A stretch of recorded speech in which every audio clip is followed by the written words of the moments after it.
Harry Potter and the Sorcerer's Stone by J.K. Rowling. Chapter 1. The Boy Who Lived. Mr. and Mrs. Dursley of number 4 Privet Drive were proud to say that they were perfectly normal, thank you very much. They were the last people you'd expect to be involved in anything strange or mysterious, because they just didn't hold with such nonsense. Mr. Dursley was the director of a firm called Grunnings, which made drills. He was a big, beefy man with hardly any neck, although he did have a very large mustache.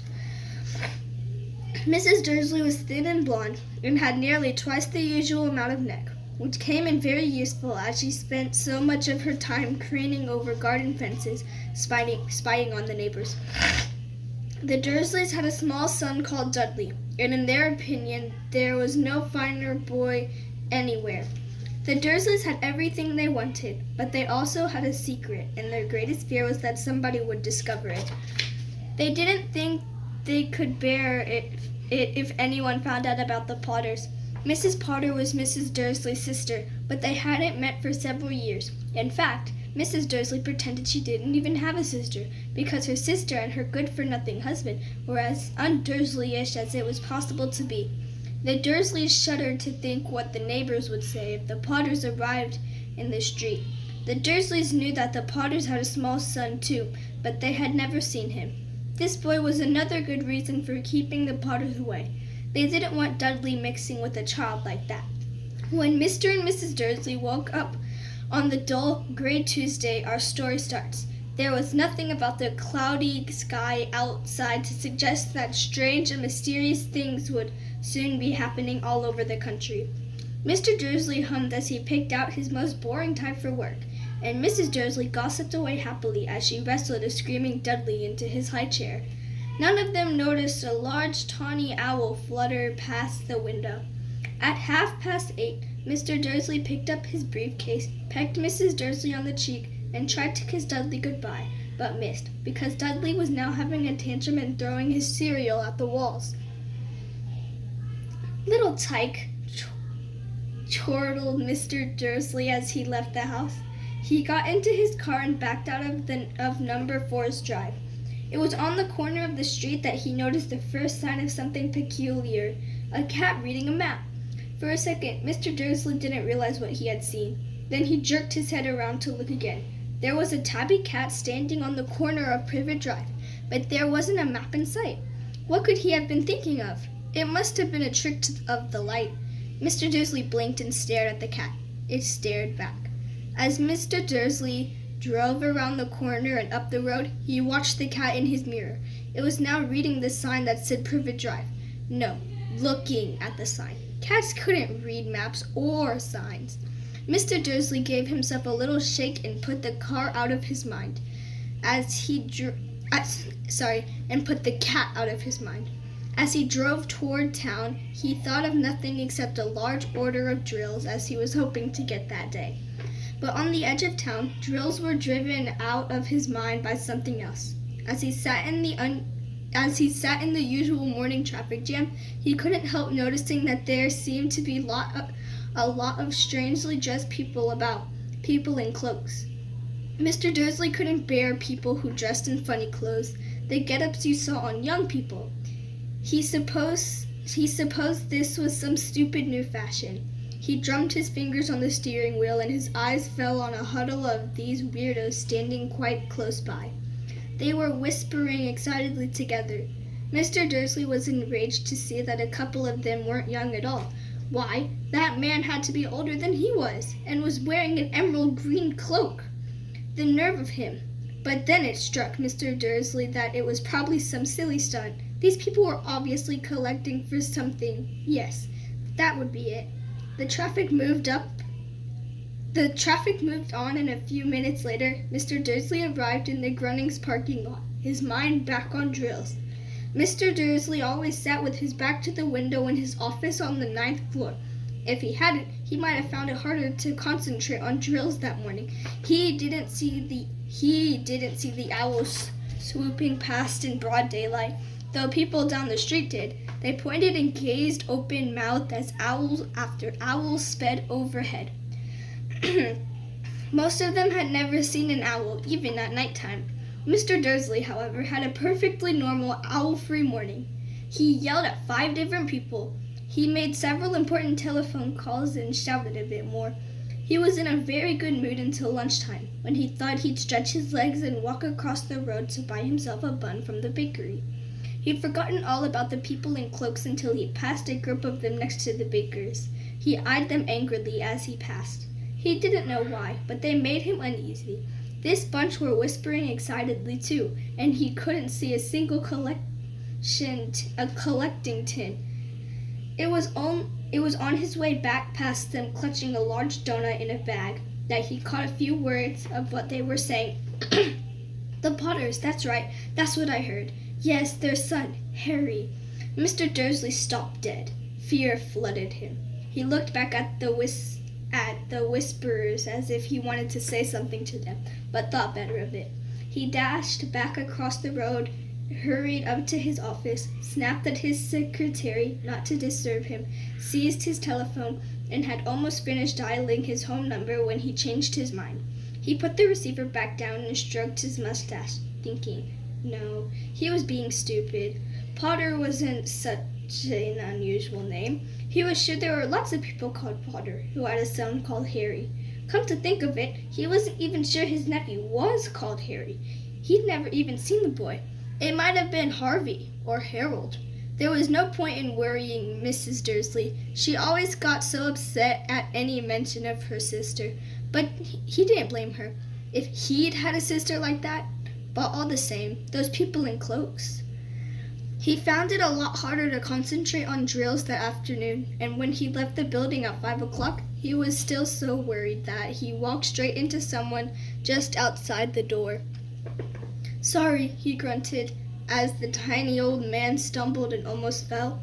It was a few seconds before Mr. Dursley realized that the man was wearing a violet cloak.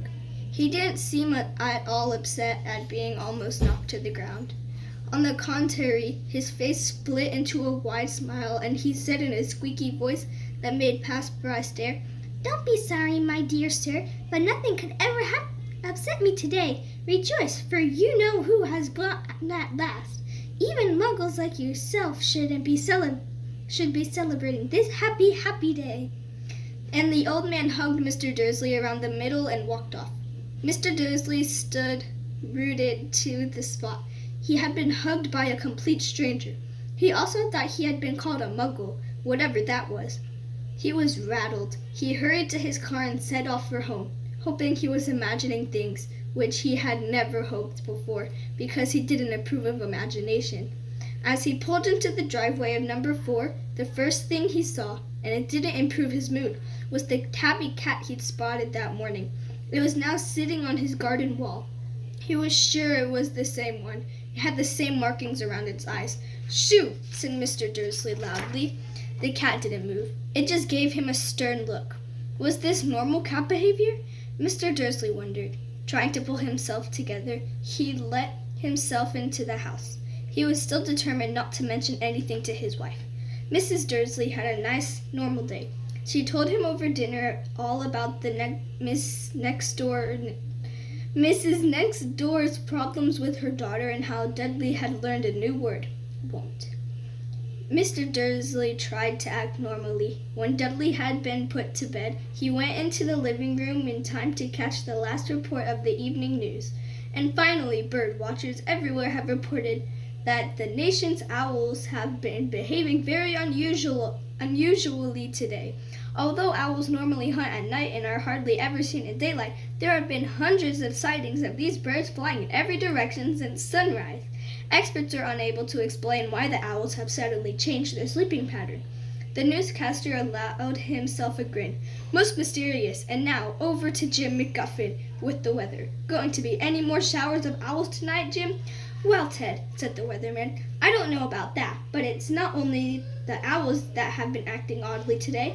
Viewers as far apart as Kent, Yorkshire, and Dundee have been phoning in to tell me that instead of rain, I promised yesterday, they've had a downpour of shooting stars. Perhaps that people have been celebrating bonfire night early. It's not until next week, folks, but I can promise a wet night tonight. Mr. Dursley sat frozen in his armchair, shooting stars all over bed, owls flying by daylight, mysterious people in cloaks all over the place, and a whisper about the Potters. Mrs. Dursley came into the living room carrying 2 cups of tea. It was no good. He'd have to say something to her. He cleared his throat nervously. Petunia, dear, you haven't heard from your sister lately, have you?" As he expected, Mrs. Dursley looked shocked and angry. After all, they normally pretended she didn't have a sister. "No," she said sharply. "Why?" "Funny stuff on the news," Mr. Dursley mumbled. "Owls, shooting stars. And there were lots of funny-looking people in town today." "So?" snapped Mrs. Dursley. "Well, I just thought maybe it was something to do with, her crowd." Mrs. Dursley sipped her tea through pursed lips. Mr. Dursley wondered whether he dared tell her he'd heard the name Potter. He decided he didn't dare. Instead, he said, as casually as he could, "Their son. He'd be about Dudley's age now, wouldn't he?" "I suppose so," said Mrs. Dursley stiffly. "What's his name again? Howard, isn't it?" "Harry. Nasty common name if you ask me." "Oh, yes," said Mr. Dursley, his heart sinking horribly. "Yes, I quite agree." He didn't say another word on the subject as they went upstairs to bed. While Mrs. Dursley was in the bathroom, Mr. Dursley crept to the bedroom window and peered down into the front garden. The cat was still there. It was staring down Privet Drive as though it were waiting for someone. What was he imagining things? Could all this have anything to do with the Potters? If it got out that they were related to a pair of, well, he didn't think he could bear it. The Dursleys got into bed. Mrs. Dursley fell asleep quickly, but Mr. Dursley lay awake, turning it all over in his mind. His last comforting thought before he fell asleep was that even if the Potters were involved, there was no reason for them to come near him and Mrs. Dursley. The Potters knew very well what he and Petunia thought about them and their kind. He couldn't see how he and Petunia could get mixed up in anything that might be going on. He yawned and turned over. It couldn't affect them. How very wrong he was. Mr. Dursley might have been drifting into an uneasy sleep, but the cat on the wall outside was showing no sign of sleepiness. It was sitting as still as a statue, its eyes fixed unblinkingly on the far corner of Privet Drive. It didn't so much as quiver when a car door slammed on the next street, nor when 2 owls swooped overhead. In fact, it was nearly midnight before the cat moved at all. A man appeared on the corner the cat had been watching, appeared so suddenly and silently you'd have thought he would just popped out of the ground. The cat's tail twitched and its eyes narrowed. Nothing like this man had ever been seen on Privet Drive. He was tall, thin, and very old, judging by the silver of his hair and beard, which were both long enough to tuck into his belt. He was wearing long robes, a purple cloak that swept the ground, and high-heeled buckled boots. His blue eyes were bright, and sparkling behind half-moon spectacles, and his nose was very long and crooked, as though it had been broken at least twice. This man's name was Albus Dumbledore. Albus Dumbledore didn't seem to realize that he had just arrived in a street where everything from his name to his boots was unwelcome. He was busy rummaging in his cloak, looking for something, but he didn't seem to realize he was being watched, because he looked up suddenly at the cat, which was still staring at him from the other end of the street.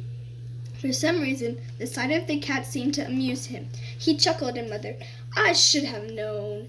When he found what he was looking for inside his pocket, it seemed to be a silver cigarette lighter. He flicked it open, held it up to the air, and clicked it.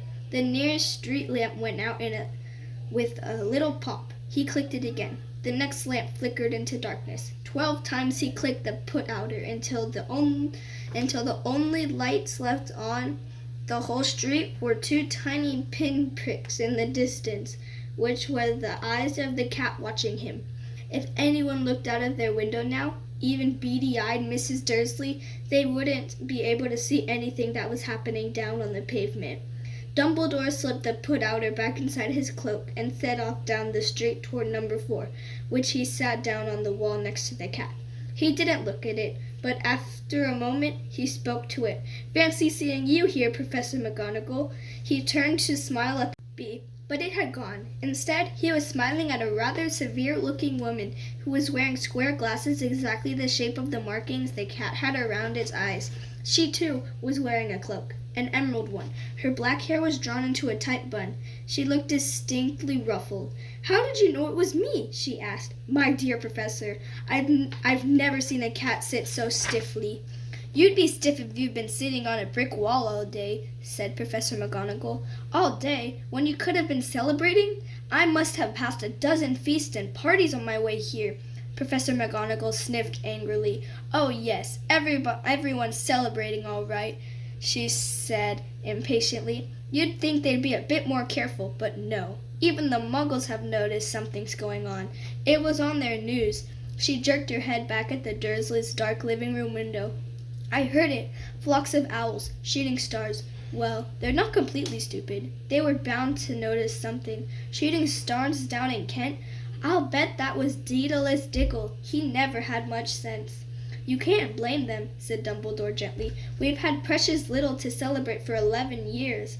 "I know that," said Professor McGonagall irritably, "but that's no reason to lose our heads. People are being downright careless. Out on the streets in broad daylight, not even dressed in Muggle clothes, swapping rumors." She threw a sharp sideways glance at Dumbledore here, as though hoping he was going to tell her something, but he didn't, so she went on. "A fine thing it would be on the very day you-know-who seems to have disappeared at last. The Muggles found out about us all." "I suppose he really has gone, Dumbledore?" "It certainly seems so," said Dumbledore. "We have much to be thankful for. Would you care for a lemon drop?" "A what?" "A lemon drop. They're a kind of Muggle sweet I'm rather fond of." "No, thank you," said Professor McGonagall coldly, as though she didn't think this was the moment for lemon drops. "As I say, even if you-know-who has gone, my dear Professor, surely a sensible person like yourself can call him by his name. All this you-know-who nonsense. For 11 years I have been trying to persuade people to call him by his proper name, Voldemort." Professor McGonagall flinched, but Dumbledore, who was unsticking 2 lemon drops, seemed not to notice. "It all gets so confusing if we keep saying you-know-who. I have never seen any reason to be frightened of saying Voldemort's name." "I know you haven't," said Professor McGonagall, sounding half exasperated, half admiring. "But you're different. Everyone knows you're the only one you-know-who. Oh, all right, Voldemort was frightened of." "You flatter me," said Dumbledore calmly. "Voldemort has powers I will never have, only because you're too, noble to use them. It's lucky it's dark. I haven't blushed so much since Madame Pomfrey told me she liked my new earmuffs." Professor McGonagall shot a sharp look at Dumbledore and said, "The owls are nothing next to the rumors that are flying around. You know what everyone's saying about why he's disappeared, about what finally stopped him?" It seemed that Professor McGonagall had reached the point she was most anxious to discuss, the real reason she had been waiting on a cold, hard wall all day, for neither as a cat nor as a woman had she fixed Dumbledore with such a piercing stare as she did now. It was plain that whatever everyone was saying, she was not going to believe it until Dumbledore told her it was true. Dumbledore, however, was choosing another lemon drop and did not answer. What they're saying," she pressed on, "is that last night Voldemort turned up in Godric's Hollow. He went to find the Potters.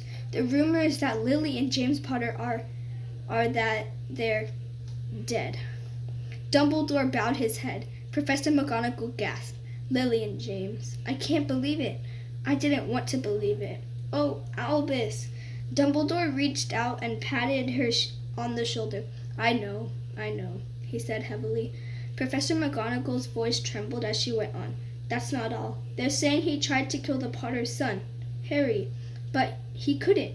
He couldn't kill that little boy. No one knows why or how, but they're saying that when he couldn't kill Harry Potter, Voldemort's powers somehow broke. And that's why he's gone. Dumbledore nodded glumly. It's true, faltered Professor McGonagall. After all he's done? All the people he's killed? He couldn't kill a little boy? It's just astounding. All of the things to stop him. But how in the name of heaven did Harry survive? We can only guess, said Dumbledore. We may never know. Professor McGonagall pulled out a lace handkerchief and dabbed her eyes beneath her spectacles. Dumbledore gave a great sniff as he took a golden watch from his pocket and examined it. It was a very odd watch. It had 12 hands but no numbers. Instead, little planets were moving around the edge. It must have made sense to Dumbledore, though, because he put it back in his pocket and said, Hagrid's late. Hagrid's late. I suppose it was he who told you I'd be here, by the way. Yes, said Professor McGonagall, and I don't suppose you're going to tell me why you're here of all places. I've come to bring Harry to his aunt and uncle. They're the only family he has left now. You can't mean the people who live here, cried Professor McGonagall, jumping to her feet and pointing at number 4. Dumbledore, you can't. I've been watching them all day. You couldn't find 2 people who are less like us, and they've got this son. I saw him kicking his mother all the way up the street, screaming for sweets. Harry Potter come and live here? It's the best place for him, said Dumbledore firmly. His aunt and uncle will be able to explain everything to him when he's older. I've written them a letter. A letter? Repeated Professor McGonagall, faintly sitting back down on the wall. Really, Dumbledore, you think you can explain all this in a letter? These people will never understand him. He'll be famous, a legend. He wouldn't be surprised if today was known as Harry Potter Day in the future. There will be books written about Harry. Every child in our world will know his name. Exactly, said Dumbledore, looking very serious over the top of his half-moon glasses. It would be enough to turn any boy's head, famous before he can walk and talk, famous for something he won't even remember. Can you see how much better off he'll be growing up away from all that until he's ready to take it? Professor McGonagall opened her mouth, changed her mind, swallowed, and then said, Yes. Yes, you're right, of course. But how is the boy getting here, Dumbledore? She eyed his cloak suddenly as though she thought he might be hiding Harry underneath it. Hagrid's bringing him. You think it wise to trust Hagrid with something as important as this? I would trust Hagrid with my life, said Dumbledore. I'm not saying his heart isn't in the right place, said Professor McGonagall grudgingly. But you can't pretend he's not careless. Does he tend to... What was that?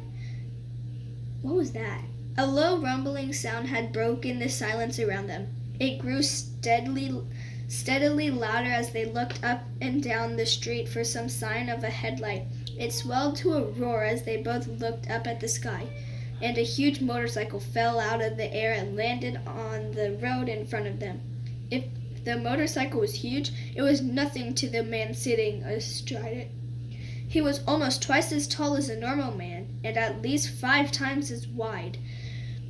He looked simply too big to be allowed, and so wild, long tangles of bushy black hair and beard hid most of his face. He had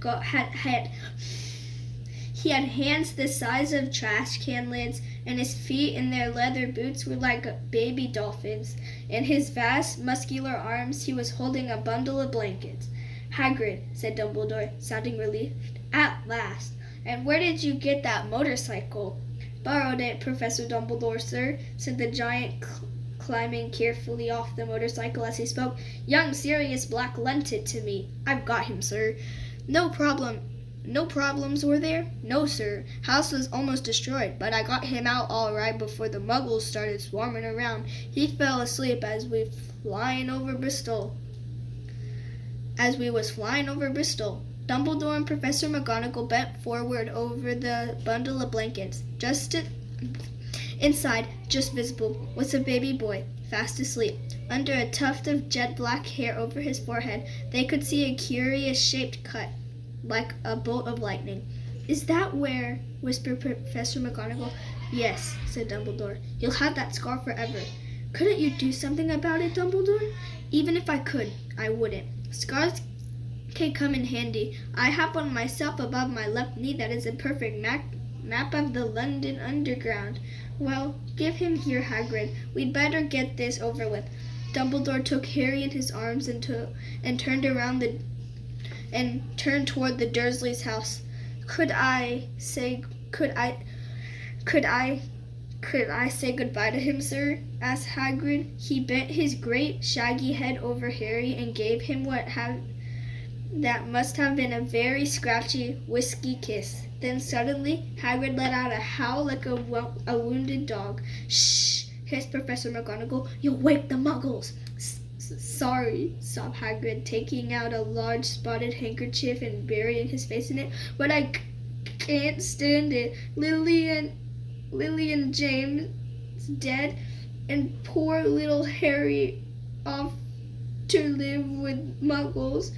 Yes, it's all very sad. But get a grip on yourself, Hagrid, or we'll be found," Professor McGonagall whispered, patting Hagrid gingerly on the arm as Dumbledore stepped over the low garden wall and walked to the front door. He led Harry gently on the doorstep, took a letter out of his cloak, tucked it inside Harry's blankets, and then came back to the other